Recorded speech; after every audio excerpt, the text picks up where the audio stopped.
10 ans après le succès commercial et critique du premier volet, Tallahassee, Columbus, Wichita et Little Rock sont de retour pour un second volet toujours réalisé par Bill Fletcher et avec le même casting que dans le premier volet. Et alors 10 ans après le succès du premier volet, que vaut cette suite Retour à Zombieland? Une suite réussie? Le film se déroule donc 10 ans après les événements du premier volet. Tallahassee, Columbus, Wichita et Little Rock, comme on peut voir dans le trailer, ont donc décidé de s'installer à Maison Blanche. Mais ils commencent à s'ennuyer et du jour au lendemain, Wichita et Little Rock décident de reprendre la route. Mais sur la route, ils vont faire la rencontre de Berkeley avec qui Little Rock décide de partir. Wichita décide donc de retourner à la Maison Blanche et avec l'aide de Tallahassee et Columbus, ils partent à sa recherche. Cette suite est très sympa et complètement déjantée comme le premier volet. Ça fait vraiment plaisir de retrouver les personnages 10 ans après. Pour ceux, bien évidemment, qui ont vu le premier volet en 2009, parce que je tiens à préciser que j'ai mis 10 ans à voir Bienvenue à Zombieland, parce que voilà, à l'époque, en 2009, j'étais pas autant passionné de cinéma et de séries que je suis actuellement. Et puis en 10 ans, on a eu Netflix, on a eu tous les films et séries qu'on a eu ces dernières années. Et du coup, le film, petit à petit, il est un peu passé à la trappe. Et puis en début d'année, je me suis dit, bon mec, en fin d'année, il y a le 2 qui sort. Et puis c'est un film, voilà, Bienvenue à Zombieland, c'est un film qui a été beaucoup apprécié, voilà, qui est beaucoup apprécié dans le monde du cinéma depuis qu'il est sorti en 2009. Et je l'avais pas encore vu, et vu que je savais que le 2 est sorti en fin d'année et que j'avais envie de le voir, j'ai acheté le premier donc en Blu-ray en janvier ou février ou mars, quelque chose comme ça. J'ai maté le film et j'ai vraiment beaucoup aimé et du coup c'est un film que j'attendais un petit peu en cette fin d'année. Bon, j'attendais moins le film que certaines personnes parce que certaines personnes, la plupart des personnes avaient vu le film en 2009, donc du coup ça faisait 10 ans, donc je faisais pas partie du groupe qui attendait le film depuis 10 ans, mais je l'attendais depuis quelques mois, depuis que j'avais vu le premier en Blu-ray, donc en début d'année 2019. Et c'est vrai que retrouver tous ces personnages, même après quelques mois, j'ai pas attendu 10 ans, mais le retrouver après quelques mois d'attente, de retrouver leur humour et le monde de Zombieland, bah, ça fait plaisir et c'est justement le point que je voulais en venir après ce que j'ai dit. Donc en 10 ans, il y a beaucoup de choses qui ont évolué à Zombieland. La première chose, c'est les personnages qui ont un petit peu évolué. Donc il y a Little Rock qui a beaucoup évolué parce que c'est devenu une adulte, c'est plus une gamine. Et ça, Tallahassee, il a du mal à le comprendre parce que dans le premier volet, c'était encore une gamine. Et voilà, pendant les 10 ans, on n'a pas eu ce qui s'est passé, mais en 10 ans, c'est lui qui a éduqué donc Little Rock. Et ça, il a du mal à le comprendre. Il croit que c'est encore une gamine alors que non, c'est une adulte.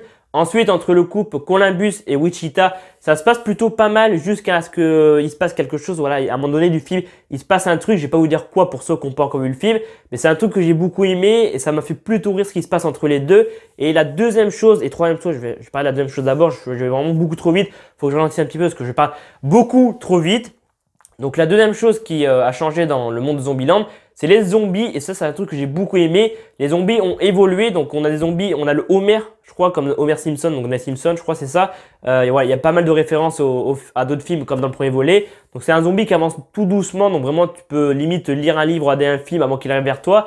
Ensuite, on a les zombies qui courent beaucoup plus vite. Et ensuite, on a le T-800, référence donc à Terminator, qui est un zombie qui est vraiment limite increvable. Tu vas tirer plusieurs balles dans sa tête, dans son corps avant qu'il crève. Et ça, c'est un truc que j'ai beaucoup aimé, les zombies qui ont évolué. Je pensais vraiment qu'on aurait un film, pas identique au premier, mais un petit peu identique au premier. Bon, c'est un peu identique parce que, ouais, ils sont dans le monde de Zombieland, ils tuent des zombies et tout.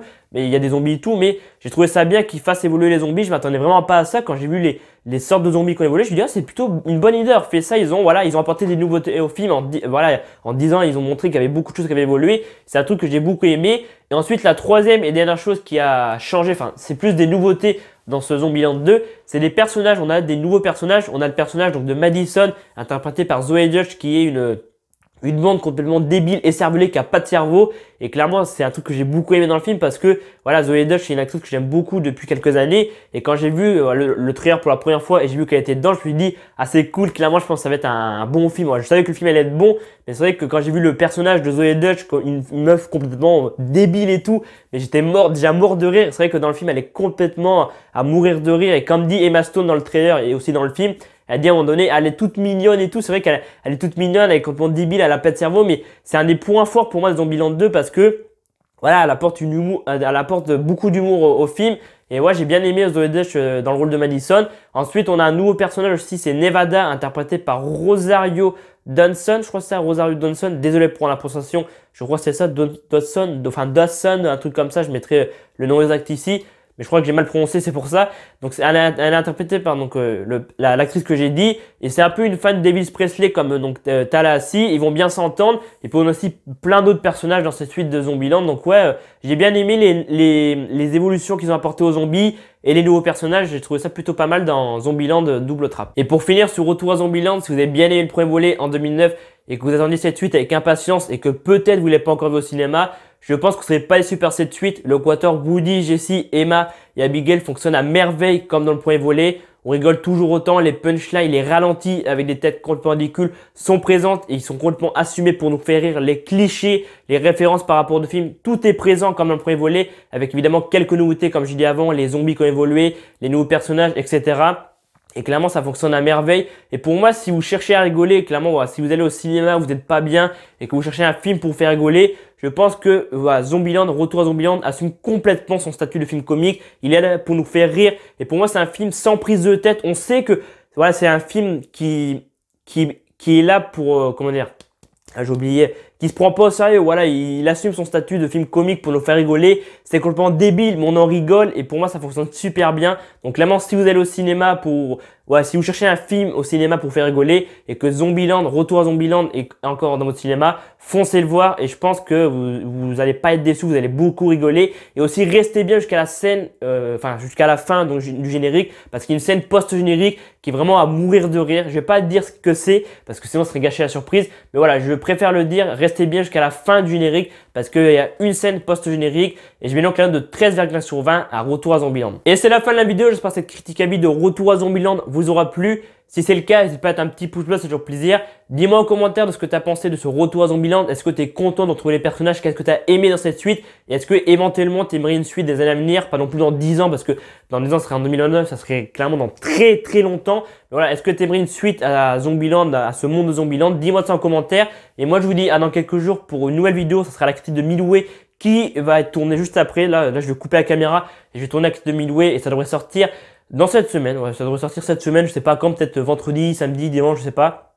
Et ça arrive dans les jours qui viennent. Il y a aussi pas mal d'autres vidéos qui arrivent, mais je vais expliquer ce qui se passe un peu sur la chaîne actuellement parce que c'est vrai que le mois de septembre, il n'y a eu que 2 vidéos, le mois d'octobre que 2 vidéos, mais voilà, c'est vraiment le rythme auquel je vais en ce moment. Mais je vais expliquer ça vers fin novembre. Je vais un peu faire une vidéo bilan de cette année 2019 qui va arriver très tôt, certes, mais je pourrais pas tourner plus tard parce que j'ai plein de projets en préparation. J'en dis pas plus, je vous dis à dans quelques jours pour toutes ces vidéos. C'était Albof, salut.